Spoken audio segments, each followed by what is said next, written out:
Welcome to the Sage Advice Podcast, transforming the way people think and work so their organizations can thrive. Well, hi everyone, and welcome to our podcast. I'm Ed Kless, and today's episode is cut from another podcast of which I am the co-host, The Soul of Enterprise, which is also sponsored by Sage. The Soul of Enterprise is dedicated to belief that business has a spiritual, though not necessarily religious, component. I hope you enjoy this excerpt. If you do, please visit www.thesoulofenterprise.com for more. So, Adam, you wrote The Passion Economy, which came out this year, right? Or did, Yeah, January. Brilliant marketing to come out in the middle of an impeachment hearing and then quickly followed by a global pandemic. That was... Well, but, other than that, I think the timing's really good. I found the book fascinating. It was a thoroughly enjoyable read. You profile so many different entrepreneurs and just business owners that are literally following their passion. And I guess I'm going to start with the typical question. Why did you write this book, and why did you write it now?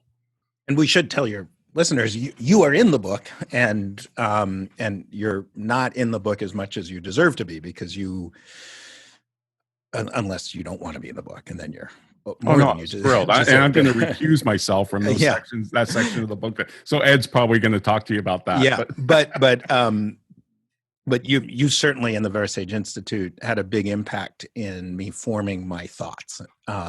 Basically, as a journalist, journalists, here's a spoiler alert, we tend to cover bad things. And as an economic journalist, there was lots of bad things to cover in the last 15 years or so. And much of my career was covering the financial crisis. I also spent time in Iraq, covered the tsunami in Indonesia, covered the Haiti earthquake, Hurricane Katrina. I was, one of those reporters who would go to wherever there was a crisis. And then, the financial crisis and its aftermath certainly had a huge, that was the main thing I did for years and years and years. And my work was so dark and really seeing how the economy was not functioning well for everyday people, at least somewhat everyday people. And then I think it was Jason Blummer, who's a mutual friend of ours, who the first time I was like, wait, there's this other thing going on. It's not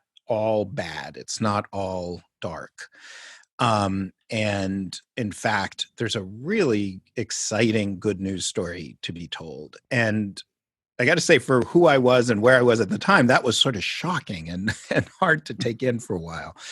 And at first it was just, I met Jason, I met a few other people, but I remember talking to you, Ron, or I guess first reading some of your work, our other mutual friend, Tim Williams, and beginning to think, this isn't just a happenstance of a handful of people. This is a real thing that there are new rules to a new economy, and there are people who are ahead of the pack and see those new rules in really smart ways. And that's a story that I would like to be part of telling. And so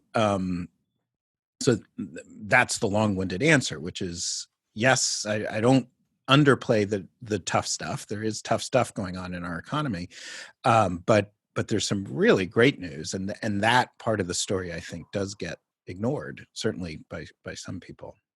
Right. No, that's what I think one of the most enjoyable aspects of your book is it is such optimism. And, it's easy to pick up books and things on doom and gloom, right? That's kind of the natural human tendency. But so, we have to kind of teach ourselves optimism. That's why the library books are full of, Carnegie and, Tony Robbins and all that. And I just found your book incredibly uplifting just because, well, I kind of idolize entrepreneurs to begin with, but you profile some really special ones that are, like you say, following their passion.